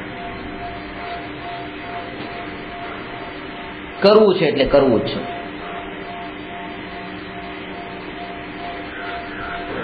એકાસનું કરવું છે, એકાસનું રેસ્ટોરન્ટમાં કરવું છે. હવે ઉકાળેલું પાણી તો પેલા તો સમજે નહીં, તો પેલાને વેઇટર ને કે જા બોઇલ વોટર લઈને આવો.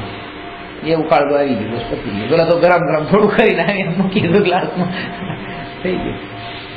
આ બસ મેં એકાસનું કર્યું ને, કઈ નથી કરતા એના કરતા આટલું તો સારું છે ને. આમ કરીને પોતાની જાતને મનાવી લે. આ બધી સ્વચ્છંદતા કીધી છે. કારણ કે કોઈ ગુરુનું માર્ગદર્શન નથી ને, ગુરુને પૂછવા પણ જતા નથી કે આ શું બરાબર છે કે નથી. અને કોઈક વખત માણસ ગુરુના ઉપદેશમાં આવે પણ બતાવે પણ તો પોતાનો કશાય એવો તીવ્ર હોય કે એને સ્વીકારવાની તૈયારી ન હોય. એક ટાઈમ જમીને એકાસનું નામ ન મળે, પણ એક ટાઈમ જમો ને ક્યાં છોડવું છે તો એક ટાઈમ ત્યાં છોડી દો બસ. પણ એકાસનું નામ કેમ આપે? રોજ ગરમ પાણી પીતા હોય ક્યારે આપણે સમજો ન મળે તો ઠંડુ પાણી પી લે તો એમાં ફરક પાપ લાગે. એ તે કે આ સ્વચ્છંદતા જો રાખે કે આમ ન મળ્યું તો એનું પાપ વધારે લાગે આ પી લેવા કરતા. એટલે ખરેખર એ છે કે વિકલ્પનું, શરીરની ક્રિયા કરતા વિકલ્પનું પાપ વધારે છે. ગુરુકુળમાં વિદ્યાર્થીઓ ભણતા હતા, બાલ બ્રહ્મચારી, બે વિદ્યાર્થીઓ નદીના કિનારે હતા અને નદી પાર કરીને સામા કિનારે જવું હતું. તો ત્યાં કોઈ એક છોકરી કે જેણે કીધું કે મને નદી પાર કરાવી દો ને. તો આ બે છોકરાઓ પેલા અંદરમાં એકબીજા સાથે વાતો કરવા લાગ્યા કે શું કરવું, કે આપણે તો આપણા ગુરુજીને ના પાડી છે ને આપણે તો આવી રીતે એને હાથ પણ ન પકડાય ને એને કેવી રીતે. તો બીજાને કરુણા આવી ગઈ કે ના, હું તો એને મારા ખંભા ઉપર બેસાડી દઉં છું. અને હું એને નદી પાર કરાવી દઉં છું. કેમ કે બિચારી આ રીતે ક્યારે જશે? તો કે ના, કે હું ગુરુજીને કહી દઈશ. કે તારે કહી દેવું હોય તો કહી દેજે, મારાથી આ ન દેખાય. બિચારી અત્યારે દુઃખી થાય છે, એને ખંભા પર બેસાડી નદી પાર કરાવી દીધી, છોકરી જતી રહી. પણ આને બિચારે ગુરુજીને ફરિયાદ કરવાનું નક્કી કરી દીધું કે ફરિયાદ કરવી છે. ગુરુજી પાસે ગયો કે ગુરુજી, મારે તમને એક વાત કહેવી છે. કે શું? કે આ અમે આવતા હતા ને એટલી વારમાં કોઈ ખાલી આટલી વાત કરી જાય, કોઈ આવ્યું. ગુરુજી કે ચલો પછી આવજે. પાછું બીજી વાર કહ્યું કે ગુરુજી કે અમે નદી પાર કરીને આવતા ત્યાં એક છોકરી, આટલું કીધું. ત્યાં પાછા કોઈ આવ્યા તો કે પછી આવજો. આવી રીતે 3-4 દિવસ સુધી ઉપરા ઉપર ગયો ફરિયાદ કરવા. એટલે પછી એક સમય એવો આવ્યો 4-5 દિવસે કે ગુરુજી પછી બેઠા હતા અને છોકરો આવ્યો ને ફરિયાદ કરી કે ગુરુજી, આપણે તો અમને બ્રહ્મચારીનો નિયમ આપ્યો છે અને આ છોકરાએ છે ને છોકરીને ખંભા ઉપર બેસાડીને એવી રીતે નદી પાર કરાવી હતી. તો ગુરુજીએ સજા આપી આ છોકરાને જે ફરિયાદ કરવા ગયો હતો, અને કીધું કે તારા મિત્રના ખંભા ઉપરથી તો 5 મિનિટમાં છોકરી ઉતરી ગઈ, પણ તારા દિમાગમાંથી હજી ઉતરી નથી. એની આ તને સજા વધારે મળે છે. 5 દિવસ સુધી નથી ઉતરી ને 5 દિવસ સુધી.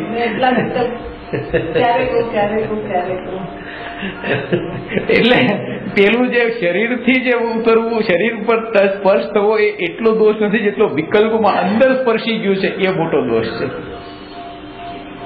અને આ જ છે કે હું મેં રાત્રે પાણી પીધું, પ્રવચન પૂરું થયા પછી પાણી પીધું. પાણી પીને એક મારા જ વિદ્યાર્થી જે પાણી નથી પીતા રાત્રે, એટલી આખું તમે પાણી પીધું, તમે પાણી પીધું. મેં તો પાણી પીને વિકલ્પ નહીં, કાંઈ નહીં, બસ. તો પછી વાંચવામાં લાગી ગયેલો. પણ એ વિકલ્પમાં અંદર બે બહેનો વાતો કરીને સમજો તો પાણી પી લીધું. રાતના 9 વાગે પાણી પીધું. એટલે એ શરીર એ પાપ છે, દોષ છે. પણ આ જે વિકલ્પોની જાળમાં ફસાઈને અંદરથી તે જે દુઃખી થવું ને, એનાથી મોટો દોષ છે.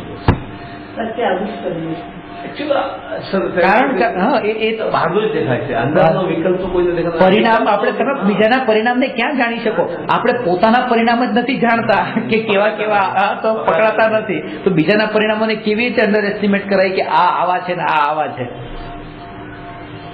કોઈના ભાવ આપણે જાણી જ ન શકીએ, એના અંતરના ભાવ કેવા છે.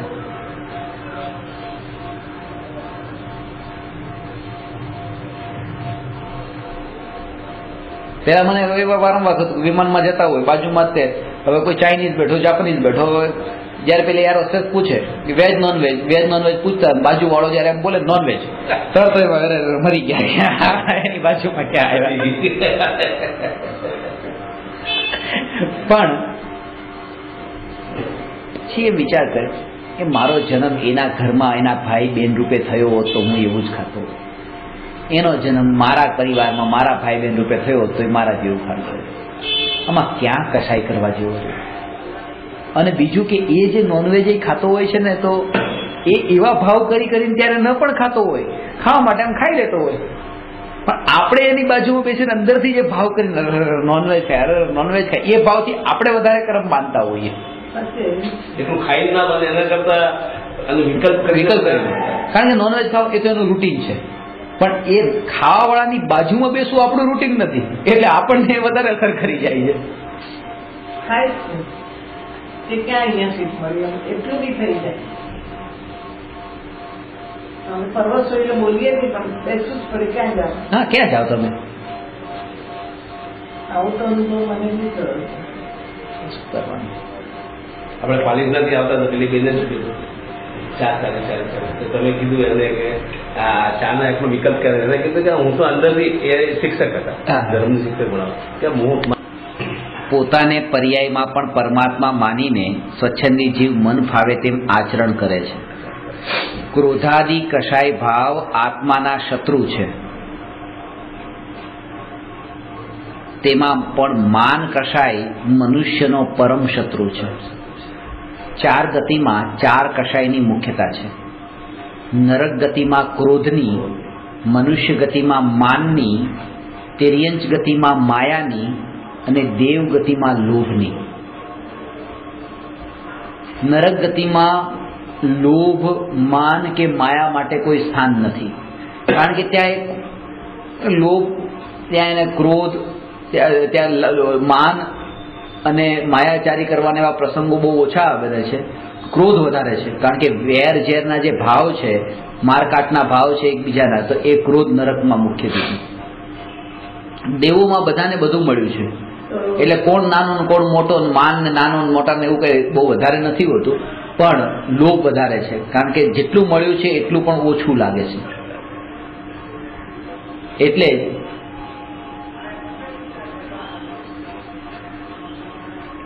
એમ કીધું કે આ 3 લોકની જેટલી સંપત્તિ એ એક અણુ સમાન છે.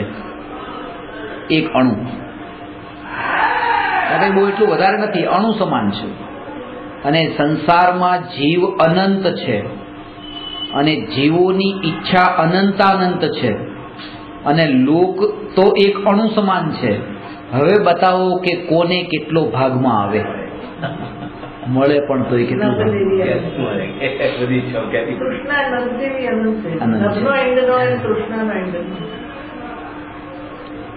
એટલે ક્રોધાદી કશાય ભાવ આત્માના શત્રુ છે, તેમાં પણ માન કશાય મનુષ્યનો પરમ શત્રુ છે. મોટા ભાગે માન કશાયના કારણે સ્વચ્છંદતા ઉત્પન્ન થાય છે. ખાસ તો એ છે કે પૈસા પણ આપણે ભેગા કરીએ છીએ, પૈસાદાર પણ થવું છે માનના માટે ને, કે પોતે માન મળે. પૈસા ભેગા કર્યા હતા એ માન માટે, ને પૈસા છોડ્યા એ માન માટે, કે હું સાધુ થઈ જાઉં તો પછી મને માન મળશે.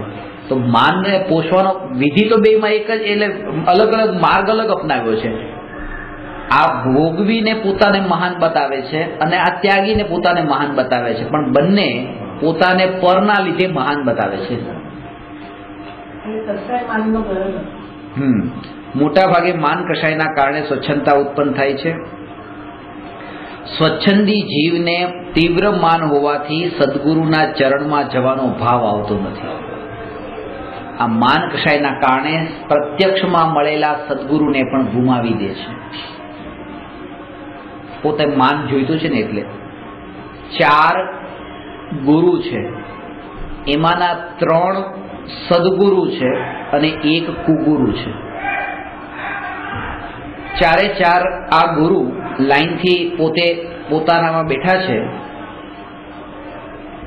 જ્યારે માન કશાયવાળા જીવે પહેલા ગુરુને જઈને નમસ્કાર કર્યા, તો એ ગુરુ તો પોતાનામાં હતા, તો કઈ નામ પૂછ્યું નહીં, ગામ પૂછ્યું નહીં, એના તરફ ધ્યાન પણ આપ્યું નહીં. એટલે આ જીવને એમ થયું કે આ ગુરુ કઈ ગુરુ કહેવાય? ક્યારનું વંદન કરું છું, હાથ જોડું છું, પગે પડું છું, પણ તોય તે ધ્યાને નથી રાખતા મારું. બીજાની પાસે ગયો અને ત્યાં પણ ગુરુને, સદગુરુને હાથ જોડ્યા, તો એમણે પણ ત્યાં ધ્યાન નહીં આપ્યું, પોતે પોતાનામાં હતા. 3જા ગુરુ પાસે ગયો, એમણે પણ ધ્યાન નહીં આપ્યું, ત્યાં પણ કંઈ માન નહીં મળ્યું. 4થા ગુરુ જે કુગુરુ છે, એ તો શિષ્યની રાહ જોઈને જ બેઠા હતા. જેવા ગયા એટલે પૂછ્યું, આવો આવો, ક્યાંથી આવ્યા, કયું નામ, શું નામ છે, કયા ગામથી આવ્યા છો, બધું.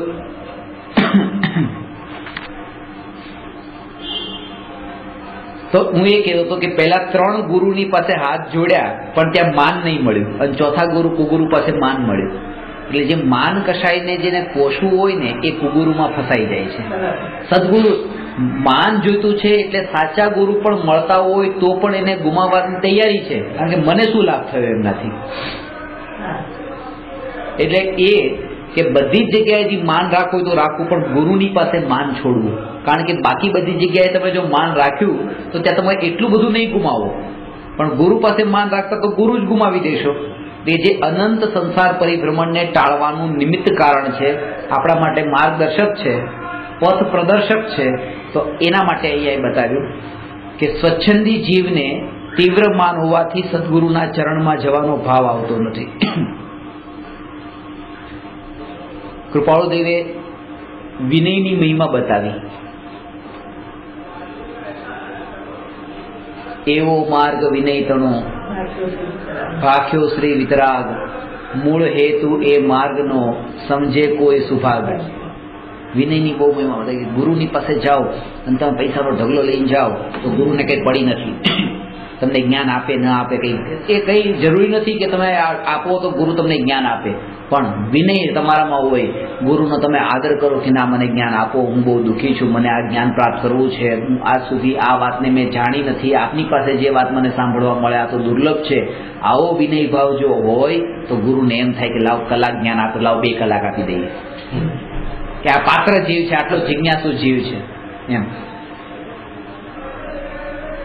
એટલે કરોડપતિ શેઠની તિજોરીને લૂંટવી હોય તો બંદૂકની અણી ઉપર લૂંટી શકાય, પણ ગુરુના જ્ઞાનની તિજોરીને બંદૂકની અણીએ ન લૂંટાય, એ વિનયથી લૂંટાય. વિનય ચાવી છે તિજોરીને ખોલવાની.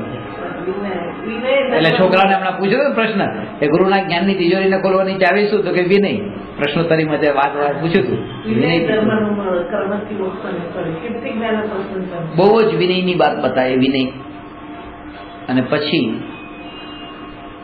જ્યારે આ વાત કુગુરુએ જાણી ત્યારે પછી એણે પણ આ વાત કહેવાની ચાલુ કરી શિષ્યને કે જો જ્ઞાનીઓ કહી ગયા વિનય કરવો જોઈએ, વિનય કરો, ગુરુનો વિનય કરો, વિનય કરો, એમ કરો મારો વિનય, એમ સીધી વાત છે એમ કરીને પછી એટલે કૃપાળુદેવે લખવું પડ્યું અસદગુરુ એટલે કુગુરુ, અસદગુરુ એ વિનયનો લાભ લહે જો કાય, મહામોહનીય કર્મથી બુડે ભવજળ માય.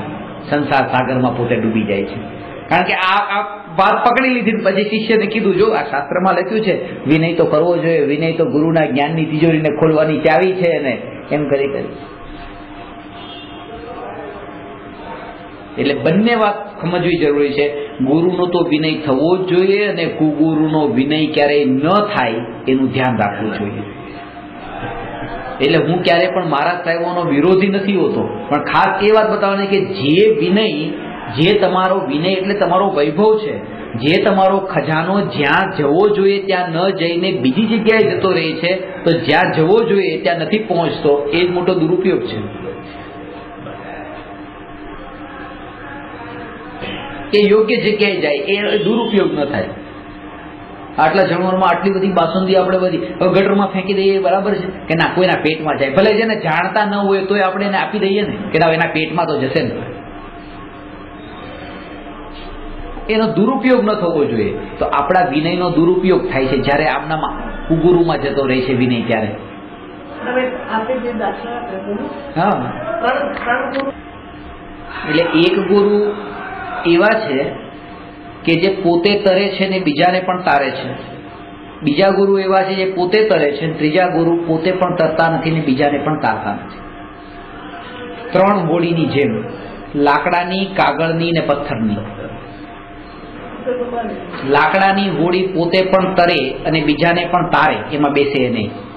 કાગળની હોડી પોતે તો તરી જાય પણ બીજાને તારી ન શકે, અને પથ્થરની હોડી પોતે પણ ડૂબે ને બીજાને પણ ડૂબાડે. તો એવી રીતે કોઈ ગુરુ એવા હોય કે જે પોતે આત્માનું કલ્યાણ કરીને સંસાર સાગરથી તરી જાય અને કોઈ ઉપદેશ પણ પ્રવચન આપીને, જ્ઞાન આપીને બીજાને પણ તારે, એ લાકડાની હોડી સમાન સમજવા.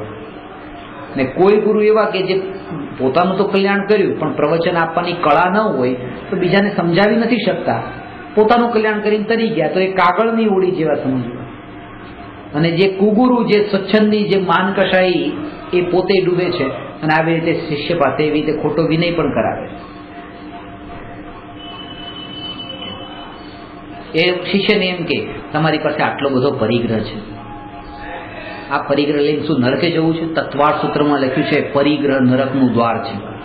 છોડો પરિગ્રહ અને મને આપી દો, મને આપી દો. એમ કરી કરીને પોતાનો સ્વાર્થ સિદ્ધ કરે. શાસ્ત્રનું શાસ્ત્રમાં લખ્યું છે પરિગ્રહથી નરક થાય છે.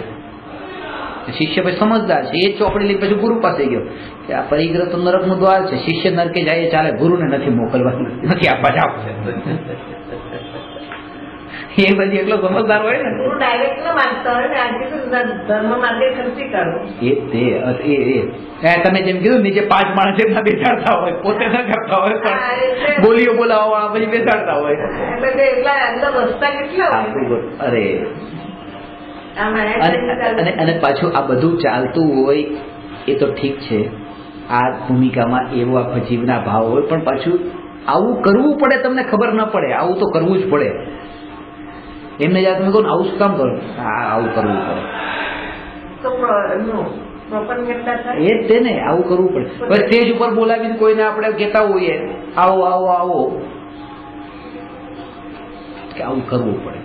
જ્ઞાની કે છે આવું અમારાથી થતું નથી, અમારાથી આવું તો પડે જ નહીં. આમાં પડી હોય દુનિયાની બધી ક્યાં ખેદ વર્તે ને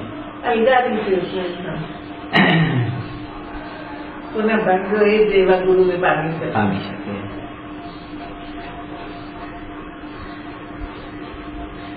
પ્રત્યક્ષ ગુરુની મહિમા બતાવી છે, કારણ કે પ્રત્યક્ષ સદગુરુ યોગમાં આ સ્વચ્છંદ રોકાઈ શકે છે. આપણે ભૂલ કરતા હોઈએ, શાસ્ત્ર સામે છે, પણ શાસ્ત્ર આપણને રોકશે નહીં. એ તો તમે વાંચવું હોય તો તમે વાંચો અને જ્ઞાન પ્રાપ્ત કરો, પણ એમ નહીં કે ના તમે આ ન જ કરો, નહીં કરો, અને એક એક ભૂલને નહીં બતાવે. ભગવાનની દિવ્ય ધ્વનિમાં જનરલ ઉપદેશ હોય છે અને ગુરુના ઉપદેશમાં વ્યક્તિગત હોય છે. વ્યક્તિગત એટલા માટે, એ પણ જનરલ હોઈ શકે પ્રવચન હોય તો, પણ ગુરુ વ્યક્તિગત એટલા માટે કારણ કે વિકલ્પ છે ને, એટલે વિકલ્પના કારણે ભગવાનને વિકલ્પ નથી. વિકલ્પ છે એટલે ભાવ આવશે ના તમારા માટે આ બરાબર છે, તમારી ભૂમિકામાં આ બરાબર છે. દરેકની ભૂમિકા અલગ અલગ છે, દરેકના સાધનો અલગ અલગ છે. અહીંથી અમેરિકા જવું હોય તો કેમ જવાય? વિમાનમાં જવાય.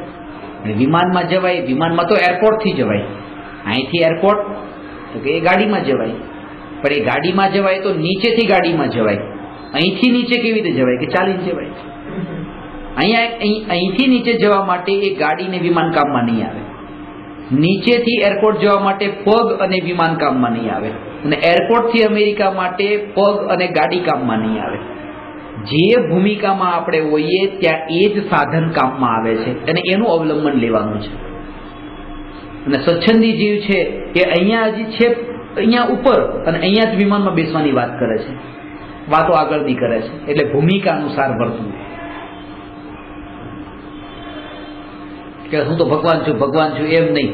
અત્યારે તો આ ભૂમિકા પરિપૂર્ણ નહીં, અત્યારે તો અપૂર્ણ છું, આ ભૂમિકા એવી છે. ઉડવાનું છે, ઉડ્યા પેલા વિમાન રનવે પર ચાલે પછી ઉડે. પેલા ચાલો તો ખરા, થોડા ચાલવું નથી અને ઉડવું જ છે. કેટલું સ્પીડમાં ક્યાં સુધી ચાલે પછી ઊંચું થાય. તો નિશ્ચયના ઉપદેશને ગ્રહણ કરીને અહિંસા તથા સદાચારનું પાલન પણ નહીં કરીને સ્વચ્છંદી જીવ નીચી ગતિમાં જન્મ લે છે. મન ફાવે એમ વર્ત્યો છે ને, આત્મા ખાતો નથી, આત્મા પીતો નથી, આત્માને તો કઈ છે જ નહીં, આત્માને તો આ પરિગ્રહ, આટલો પરિગ્રહ ભેગો કર્યો છે પાપના પોટલા બાંધીને, તો છોડો કે ના, આત્મા તો ત્યાગોપાદાન શૂન્યત્વ શક્તિવાળો છે, ત્યાગ પણ ન કરી શકે, ગ્રહણ પણ ન કરી શકે. તો જેને ગ્રહણ નથી કર્યું એને ત્યાગવાની વાત ક્યાં રહી? એક વસ્તુ પણ ઘરમાંથી છોડવાની તાકાત નથી અત્યારે. આ ઊંધું ગ્રહણ કર્યું ને, એટલે સ્વચ્છંદ કીધું. પ્રત્યક્ષ સદગુરુનું ઉત્કૃષ્ટ આચરણ દેખીને જીવ પ્રત્યક્ષ પ્રેરણા લઈ શકે છે. હજારો ગુરુના ઉપદેશથી શિષ્યમાં પરિવર્તન આવતું નથી, એટલું પરિવર્તન ગુરુના આચરણને જોઈને આવી શકે છે. હું તમને રોજ એકની એક વાત સમજાતો હોઉં કે વિકલ્પો નહીં કરો, કશાય નહીં કરો, કશાય નહીં કરો, કોઈના ઉપર ક્રોધ નહીં કરો, દરેકને ભગવાન આત્મા તરીકે જો, દરેક જીવ આત્મા છે, એના ઉદય છે, એમ સમજીને સમતાભાવ રાખો. રોજ સમજાવતો, પણ તમને સમજાતું ન હોય. પણ એક વખત મારા જીવનમાં કોઈ એવી ઘટના બને અને મેં એને ભગવાન આત્મા તરીકે જોયા અને એના વિકલ્પોને બિલકુલ જુદા રાખ્યા, એને માત્ર જ્ઞાતા દ્રષ્ટા તરીકે જોયા કે આ પણ મારા માટે પરમાત્મા છે, મને એના માટે એટલું જ માન છે, તમને આ વાત સમજાય કે ખરેખર વિકલ્પ કરવા જેવા નથી. એટલે કે એક ઉપદેશ સાંભળીને સમજાય એના કરતા આચરણ જોઈને વધારે સમજાઈ શકે છે. એટલે પ્રત્યક્ષ ગુરુની મહિમા બતાવી. કેટલો ભાગ્યશાળી હોય ને ભગવાન ગુરુ, સાચા ગુરુનું આચરણ જોવા મળે. આ ઝંખના વર્ષો 2 વર્ષથી તો છે જ, પણ હજી યોગ ક્યાં આવ્યો? ક્યાં રસ્તામાં હાલતા ચાલતા દેખવા મળે, તો જેની પાછળ જવું પડે. એટલે આ પ્રત્યક્ષ આચરણ દેખીને સ્વચ્છંદ દૂર થઈ શકે છે. જો કે સદગુરુ શિષ્યનો સ્વચ્છંદ દૂર કરી શકતા નથી, પણ શિષ્ય પોતે પોતાનો સ્વચ્છંદ છોડી સદગુરુ પ્રત્યે સમર્પિત થાય તો જ સદગુરુ વડે શિષ્યને યથાર્થ સમજણ થાય છે. 10 જણા સૂતા છે અને 10 જણાને ઉઠાડ્યા કે જાગો જાગો જાગો, અને એક જણ જાગ્યો તો એ કેમ જાગ્યો? આ જગાડ્યા છે, જગાડનાર હતા, આમણે જગાડ્યા એટલે જાગ્યો છે કે નહીં? એને જાગવું હતું એટલે જાગ્યો. બાકી જગાડવા વાળા તો હતા 10 માટે, 10 ને 9 નહીં જાગ્યા, કારણ કે નથી જાગવું. તો ગુરુ જગાડે છે, એક જીવ કોઈ જાગી જાય છે એ એટલે નથી જાગતો કારણ કે ગુરુ જગાડ્યા છે, કે જગાડનાર ગુરુ તો બધા માટે, આને જાગવું હતું એટલે જાગ્યો છે.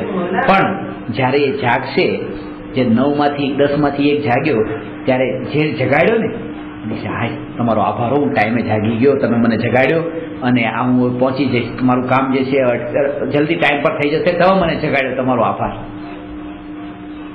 બોલવામાં એમ જ બોલાય કે ગુરુજી આપે મને જગાડ્યો. ભલે ખબર છે કે હું જાગ્યો છું, બાકી તો જાગવાનું તો એ તો નથી જ જાગ્યા, પણ વિનયની ભાષા એવી જ હોય કે ગુરુજી આપના થકી હું જાગ્યો છું.